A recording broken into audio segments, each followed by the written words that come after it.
스위스 취리히에서 만난 라이더 청년의 뜻밖의 호의. 그날의 기억은 아직도 생생합니다. 업무차 방문한 사우디 제대에서 출발해서 캐나다 토론토로 가는 길에 잠시 스위스 취리히에서 4시간의 스톱오버 시간이 있었습니다. 장시간 비행으로 취리히 공항에서 지친 몸을 잠시 쉬게 할 수도 있었지만 그날따라 스위스의 공기를 조금이라도 더 느끼고 싶다는 충동이 강하게 일었습니다. 스위스는 첫 방문이었거든요. 그래서 나는 잠시라도 공항을 벗어나기로 마음먹었습니다. 공항에서 나와 시내로 가는 버스를 탔습니다. 목적지는 정하지 않았습니다. 그저 10분 정도 달리면 멋진 스위스의 풍경을 볼 수 있을 거라 생각했어요. 하지만 계획 없이 내린 곳은 버스 창밖으로 내다본 멋진 도시 풍경을 지나서 조금은 한적한 동네의 버스 정류장이었습니다. 도심의 북적임 대신 고요함이 자리 잡고 있었죠. 처음에는 낯선 거리를 걷는 것이 즐거웠습니다. 하지만 시간이 지나면서 그 즐거움은 불안감으로 바뀌었습니다. 여기저기 다니다 혹시 길을 잃고 있는 것은 아닌가 하는 것을 깨달았을 때 이미 공항으로 돌아가야 할 시간이 점점 다가오고 있었습니다. 비행기를 놓치면 어떡하지? 라는 생각이 머릿속을 가득 채우며 마음이 급해졌습니다. 급히 지나가는 택시를 잡으려고 했지만 손을 아무리 흔들어도 택시는 멈추지 않았습니다. 시계는 빠르게 움직였고 나는 점점 더 초조해졌습니다. 주변 사람들은 나를 힐끗 보기만 할 뿐 아무도 도와주려 하지 않았습니다.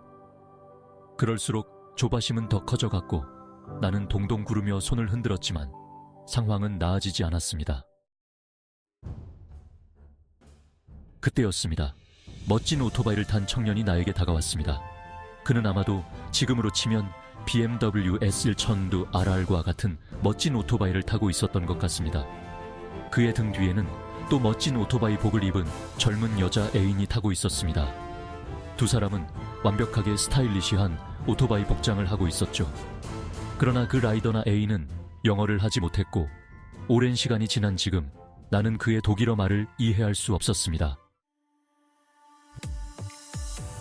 그 오토바이를 타고 온 라이더 청년은 내 얘기를 듣더니 대충 알아들었는지 계속해서 바노프라고 말하며 손짓을 했는데 나는 그의 이 말을 알아들을 수 없었습니다. 고등학교 독일어 시간 때 이 단어를 들어본 것 같기는 한데 뜻이 뭐였는지 확실히 기억나지 않았고 그래서 상황은 점점 더 혼란스럽게 느껴졌습니다. 하지만 그 오토바이 라이더는 포기하지 않았고 오히려 더욱더 독일어로 적극적으로 설명을 하면서 도움을 주려 했습니다. 그는 결국 자신의 애인에게 오토바이에서 잠시 내려달라고 말했고 나에게 뒷자리에 타라고 손짓했습니다. 망설였지만 시간이 점점 지나가고 있었기 때문에 나는 그의 제안을 받아들였습니다. 두려움과 불안이 교차했지만 방법이 없어서 그의 친절에 그냥 감사한 마음으로 따를 수밖에 없었습니다. 나는 오토바이에 올라 그의 허리를 꽉 잡았습니다. 오토바이는 취리히의 거리를 빠르게 달리기 시작했습니다. 그 순간 두려움과 함께 기대감이 밀려왔습니다. 바노프가 무엇일까? 마음속에 여러 가지 생각이 교차했지만 나는 현재로서는 그의 등 뒤에서 그를 신뢰할 수밖에 없었습니다. 짧은 시간 동안 달려서 우리는 기차역에 도착했습니다. 그제야 바노프가 기차역이라는 뜻의 단어라는 것을 깨달았습니다. 그리고 제 눈앞에는 역 앞에서 줄지어 서 있는 택시들이 보였습니다. 그 라이더 청년은 저를 기차역에 오면 공항으로 갈 수 있는 택시를 탈 수 있다는 것을 알려주려 했던 것을 그제야 깨달았습니다.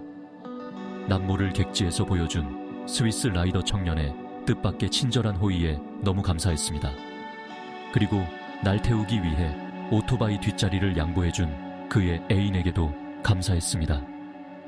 오토바이에서 내려 그와 손을 서로 부딪히며 너무 감사하다는 마음의 표시를 했습니다. 그도 내 마음을 이해하고 바로 따라하더니 미소를 지으며 애인이 기다리는 곳으로 부웅 소리를 내면서 떠나갔습니다. 나는 택시를 타고 빠르게 공항으로 돌아왔습니다. 마음속에는 안도감이 밀려왔습니다. 그 청년의 도움 덕분에 나는 비행기를 놓치지 않고 제 시간에 도착하여 새로운 여정을 시작할 수 있었습니다. 나는 공항 좌석에서 잠시 기다리다가 토론토로 향하는 비행기에 탑승했습니다. 비행기에 앉아 조금 전 일을 돌이켜보니 그 청년과의 짧은 만남이 얼마나 큰 의미를 가졌는지 깨달았습니다. 그의 도움 덕분에 나는 무사히 여행을 계속할 수 있었습니다. 그날의 경험은 지금도 내 마음속에 깊이 남아 있습니다. 사실 나는 어릴 때부터 어떤 일이든지 완벽하게 처리하려는 성격이었습니다. 작은 실수도 용납할 수 없었고, 그래서 늘 모든 것을 미리미리 준비하며 살았습니다. 출근도 남들보다 1시간 일찍 하면서 모든 것을 미리 준비하는 습관이 몸에 배어 있었죠. 그 이유는 단 하나, 실수로 인한 손실을 받아들일 수 있는 경제적 여유가 없는 삶이었기 때문이었습니다. 대학을 갓 졸업 후 나는 너무 가난해서 실수 한 번이면 큰 경제적 손실을 감당해야 했기에 늘 모든 것을 완벽하게 해야 한다는 강박관념에 시달렸습니다.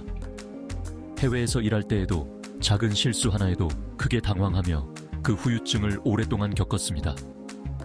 그런 성격 때문에 나는 매일 매순간 긴장 속에서 살았습니다. 혹시 실수하면 어떡하지? 라는 생각에 사로잡혀 항상 두려워했고, 그래서 모든 것을 미리 점검하고 준비해야만 안심이 되었습니다. 그런 불안감이 나의 일상에 깊이 뿌리 박혀 있었던 것입니다.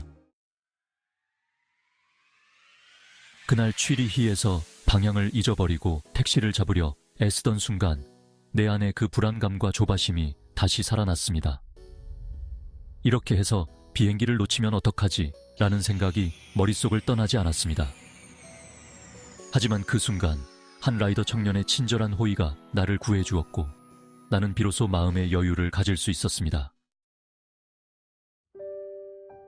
지금 돌이켜보면 그때의 경험은 나에게 큰 깨달음을 주었습니다. 실수와 불안감 속에서 살아가던 나에게 그날의 사건은 작은 변화를 가져오는 계기가 되었습니다. 이제 나는 이전보다 더 여유로워졌고, 세상에서 모든 것을 완벽하게 준비하지 않아도 언제나 해결책이 있다는 생각을 하게 되었습니다. 최악의 상황은 거의 일어나지 않는다는 깨달음이 내게 큰 위안과 안도감을 주었습니다. 여러분도 혹시 저처럼 모든 것을 완벽하게 해야 한다는 강박관념에 사로잡혀 있다면 잠시 멈추고 자신을 돌아보세요. 완벽하지 않아도, 조바심 내지 않아도 세상 사는데 큰 문제 없습니다. 누군가 또 타인을 위하여 손을 내밀어 주려는 고마운 사람들이 있습니다. 이것이 세상의 섭리인가 봅니다. 오늘도 스스로를 조금 더 사랑하는 하루가 되시길 바랍니다.